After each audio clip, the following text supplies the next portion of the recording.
안녕하세요.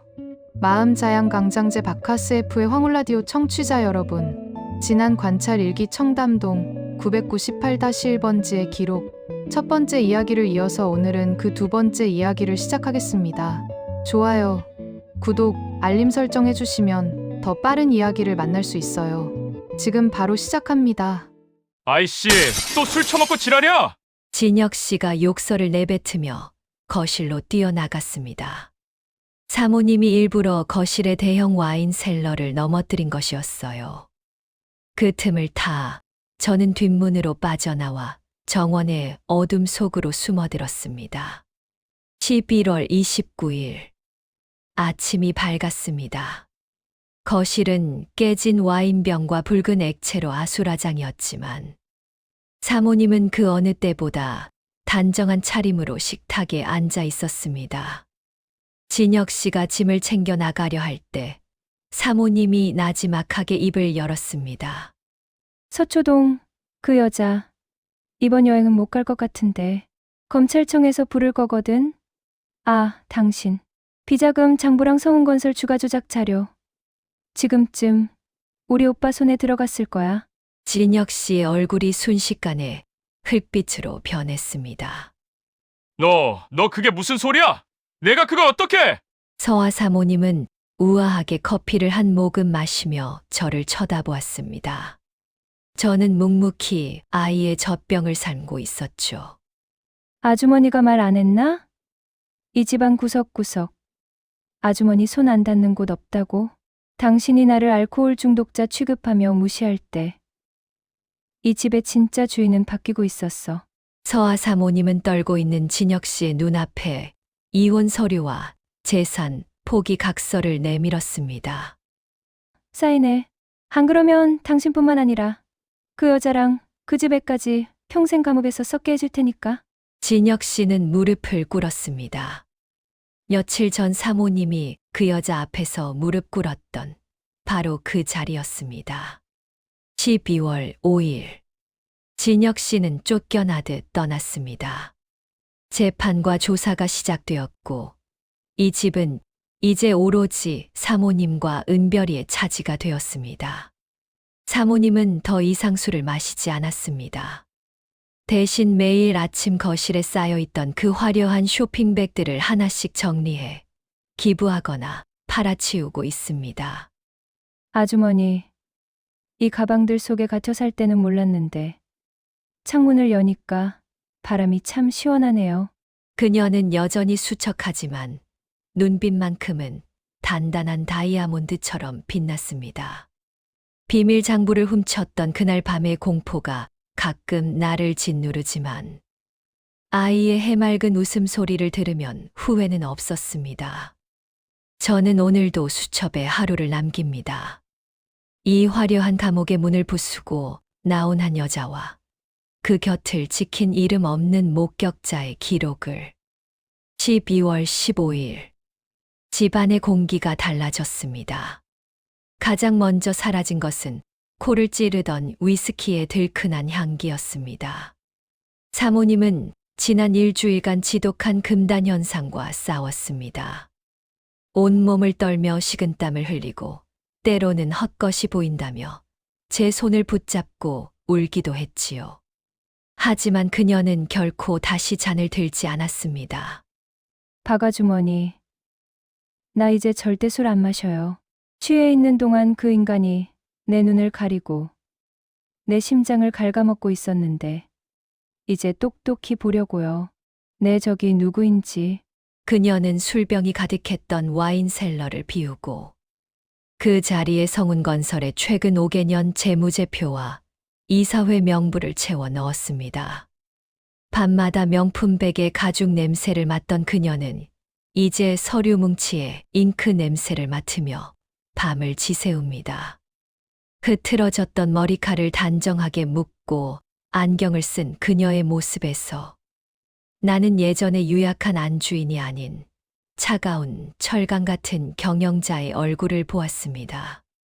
12월 28일 오늘은 성운건설의 임시 주주총회가 열리는 날입니다. 진혁 씨가 빼돌린 비자금과 주가 조작 증거가 터지면서 그의 해임안이 상정되었습니다. 하지만 진혁 씨 측 이사들의 반발이 만만치 않다는 소식이 들려왔죠. 서아 사모님은 거실 한복판에 섰습니다. 그녀의 앞에는 예전처럼 수십 개의 쇼핑백이 아닌 단 한 벌의 옷이 놓여 있었습니다. 짙은 네이비색의 맞춤 수트. 그녀는 그것을 전투복이라 불렀습니다. 아주머니, 은별이 잘 부탁해요. 오늘 제가 지면 우리 은별이는 평생 죄인의 딸로 살아야 해요. 하지만 제가 이기면 이 아이는 성운건설의 가장 당당한 후계자가 될 거예요. 저는 그녀의 옷깃을 정성스럽게 매만져 주었습니다. 사모님의 눈빛은 얼음처럼 차갑고도 투명했어요. 그녀는 진혁 씨가 사준 보석들을 모두 빼버리고 돌아가신 친정어머니가 물려주신 소박한 진주 귀걸이만을 착용했습니다. 그것은 화려함 뒤에 숨은 본질로 돌아가겠다는 선언 같았습니다. 1월 5일. 그날 이사회장에서 벌어진 일은 비서실을 통해 전해 들었습니다. 사모님은 회의실 문을 박차고 들어갔습니다. 당황한 진혁 씨와 노회한 이사들 앞에서 그녀는 제가 서재에서 빼낸 그 비밀 장부를 테이블 위에 던졌습니다. 이 장부에 이름이 적힌 이사님들, 지금 바로 거수하시죠. 저와 함께 성운을 살리실 건지 아니면 박진혁 씨와 함께 검찰청 포토라인에 서실 건지. 사모님의 목소리는 떨림이 없었다고 합니다. 진혁 씨는 끝까지 그녀를 술 취한 여자로 몰아가려 했지만 사모님은 지난 3년간 그가 자신을 알코올 중독으로 몰아넣기 위해 약물을 섞어온 정황이 담긴 의료 기록까지 내밀었습니다. 그것은 완벽한 체크메이트였습니다. 진혁 씨는 그 자리에서 보안 요원들에 의해 끌려 나갔습니다. 그가 나가는 뒷모습을 보며 사모님은 눈물 한 방울 흘리지 않았다고 합니다. 오직 무너져가는 가문의 기둥을 붙잡기 위해 그녀는 그 큰 회의탁의 상석에 앉아 첫 지시를 내렸습니다. 성운건설의 모든 회계 장부를 투명하게 공개하고 비상경영 체제로 전환합니다. 1월 20일. 이제 이 집에는 정막 대신 은별이의 웃음소리와 서류 넘기는 소리가 가득합니다. 사모님은 낮에는 회사에서 전쟁을 치르고 저녁에는 돌아와 아이와 함께 시간을 보냅니다. 쇼핑으로 허기를 채우던 버릇은 완전히 사라졌어요. 아주머니, 예전에는 이 넓은 집이 무덤 같았거든요. 사도 채워지지 않는 구멍이 내 가슴에 뚫려 있는 것 같았는데, 이제는 알겠어요. 내가 채워야 했던 건 가방이 아니라 내 삶의 주권이었다는 걸. 사모님은 예전에 샀던 수억 원어치의 옷과 가방들을 처분한 돈으로 미혼모 자립지원 재단을 만들었습니다. 자신처럼 마음의 감옥에 갇힌 여자들을 돕고 싶다면서요. 오늘 아침 사모님은 출근길에 제 손을 꼭 잡았습니다. 아주머니가 그날 서재문을 열지 않았다면 저는 아마 지금쯤 차가운 바닥에서 술병을 안고 죽어 있었을 거예요. 아주머니는 제 은인이에요. 저는 그저 웃으며 그녀의 구두를 닦아주었습니다. 대리석 바닥은 여전히 차갑지만 그 위를 걷는 사모님의 발걸음은 그 어느 때보다 단단하고 경쾌합니다. 1월 30일. 진혁 씨는 결국 구속되었습니다.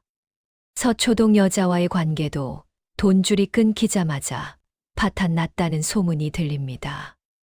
사모님은 그 소식을 듣고도 아무런 반응을 보이지 않았습니다. 그에게 복수하는 것보다 자신의 인생을 살아내는 것이 훨씬 더 중요하다는 것을 깨달은 사람의 여유였죠. 저는 오늘도 은별이를 안고 정원을 산책합니다. 한때 시든 꽃들만 가득했던 화단에 사모님은 새로운 모종을 심었습니다. 봄이 오면 이곳엔 장미 대신 강인한 생명력을 가진 들꽃들이 피어날 것입니다. 비밀스러운 일상을 적던 나의 이 낡은 수첩도 이제 마지막 장을 넘깁니다. 비극으로 시작된 이 집안의 이야기는 이제 한 여자의 찬란한 독립사로 다시 쓰이고 있습니다. 5년 후, 저택의 거실을 가득 채웠던 무거운 안마 커튼은 거친 지 오래입니다. 이제 그 자리엔 얇은 리넨 커튼이 아침 바람에 가볍게 흩날리고 통창 너머로 들어온 햇살은 대리석 바닥을 은은하게 데우고 있었습니다. 주방에서는 고소한 토스트 냄새와 신선한 커피 향이 풍겼습니다. 5년 전 코를 찌르던 알코올 향과 독한 담배 연기가 머물던 곳이라고는 믿기지 않는 평화였어요. 저는 정성스럽게 깎은 사과 접시를 식탁에 놓으며 2층을 향해 소리쳤습니다. 은별아, 엄마 나오신다. 어서 내려와서 아침 먹자. 계단을 내려오는 서아 사모님의 발걸음은 경쾌하고 단단했습니다. 예전처럼 휘청거리지도 높고 불편한 키릴에 의존하지도 않았습니다. 단정하게 빗어 넘긴 머리와 활동적인 베이지색 슬랙스 차림의 그녀는 이제 대일그룹의 며느리가 아닌 성운건설 대표이사 이서아로서의 아우라를 뿜어내고 있었습니다. 아주머니, 오늘 은별이 유치원 공개 수업 있는 거 아시죠? 저 오전에 회의만 마치고 바로 갈게요. 서아 대표님은 식탁에 앉아 신문을 펼쳤습니다. 신문 경제면에는 성운건설이 추진 중인 친환경 주거단지 프로젝트가 대대적으로 보도되어 있었습니다. 그녀는 더 이상 명품 잡지를 뒤적이며 허기를 달래지 않습니다. 그녀의 손에 들린 것은 세상을 바꾸는 설계도와 수만 명의 직원을 책임지는 결단력입니다. 엄마, 나 오늘 발표 잘하면 아이스크림 사줄 거야? 올해 7살이 된 은별이가 강아지처럼 달려와 서아 대표님의 품에 안겼습니다. 서아 대표님은 아이를 꽉 껴안고 정수리에 깊게 입을 맞췄습니다. 예전엔 아이의 눈을 마주치는 것조차 죄스러워 피했던 그녀였습니다. 그러나 지금의 은별이 눈동자 속에는 엄마에 대한 공포 대신 깊은 신뢰와 사랑이 담겨 있습니다. 당연하지. 우리 공주님이 제일 좋아하는 초코맛으로 사줄게. 그 모습을 지켜보고 있으니 저는 가슴이 벅차오릅니다.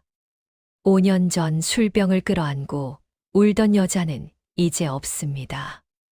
아이를 지키기 위해 지옥의 문을 박차고 나온 강인한 어머니가 그 자리에 있을 뿐. 식사를 마친 서아 대표님이 서재로 향했습니다.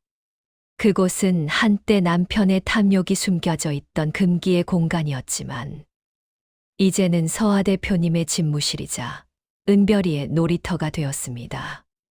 책상 위엔 구속된 후 소식이 끊긴 전 남편의 흔적 대신 은별이가 삐뚤삐뚤하게 그린 우리 가족 그림이 액자에 걸려 있었습니다. 그림 속에는 서아 대표님과 은별이 그리고 제가 함께 손을 잡고 서 있었습니다. 서아 대표님은 출근 가방을 챙기며 현관 거울 앞에 섰습니다. 그녀의 목에는 예전의 화려한 다이아몬드 목걸이 대신 제가 건강하라며 선물해준 소박한 원석 목걸이가 걸려 있습니다. 아주머니, 저 다녀올게요. 오늘도 우리 집 잘 부탁드려요. 걱정 마세요, 대표님. 은별이랑 맛있는 간식 만들고 있을게요. 저는 멀어지는 서아 대표님의 차를 바라보며 거실 한 구석에 놓인 제 낡은 수첩을 꺼냈습니다. 그리고 마지막 문장을 적어 넣었습니다. 비극은 끝났고 삶은 계속된다. 이 집의 대리석은 이제 더 이상 차갑지 않다. 사람의 체온이 닿아 온기를 품었기 때문이다. 나는 이제 이 일기장을 덮으려 한다. 더 이상 기록할 비밀도 감춰야 할 슬픔도 없기에 오늘 점심엔 사모님이 아니 우리 서아 씨가 좋아하는 따뜻한 수제비를 끓여야겠다. 햇살이 가득한 거실. 은별이의 피아노 연습 소리가 서투르지만 맑게 울려 퍼졌습니다. 그것은 이 집이 더 이상 감옥이 아닌 진정한 안식처가 되었음을 알리는 가장 아름다운 교향곡이었습니다.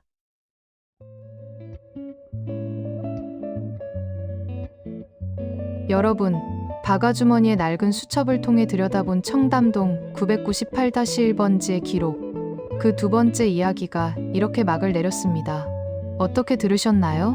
수억 원짜리 명품 가방이 종이봉투보다 가볍게 느껴졌던 건 아마도 그 안에 담고 싶었던 진심과 사랑의 무게가 없었기 때문일 겁니다.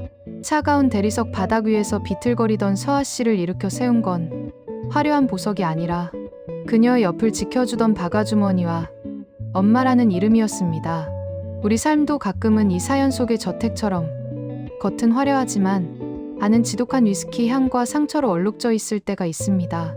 하지만 서아 씨가 무거운 암막 커튼을 걷어내고 스스로 전투복을 입었던 것처럼 우리에게도 언제든 다시 시작할 수 있는 힘이 있다는 걸 잊지 않았으면 좋겠습니다. 나를 가두고 있던 가짜 성의 문을 열고 나오세요. 창문을 열면 생각보다 바람은 시원하고 햇살은 따스할 테니까요. 지금까지 마음자양강장제 바카스F의 황홀라디오였습니다. 여러분, 오늘도 참 고생 많으셨습니다. 편안한 밤 되세요.